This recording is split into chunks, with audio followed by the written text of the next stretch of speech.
உலகை எழுப்பும் ஞாயிறு அங்கே குடியிருப்பான். அவன் ஆனை முகத்தனின் அடியவர் மனத்தில் ஒளியாய் வந்து கொலுவிருப்பான்.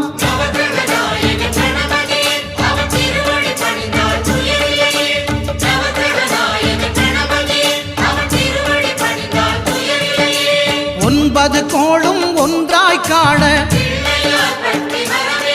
அங்கு கற்பகம் என்னும் கடவுளின் மெய்யில்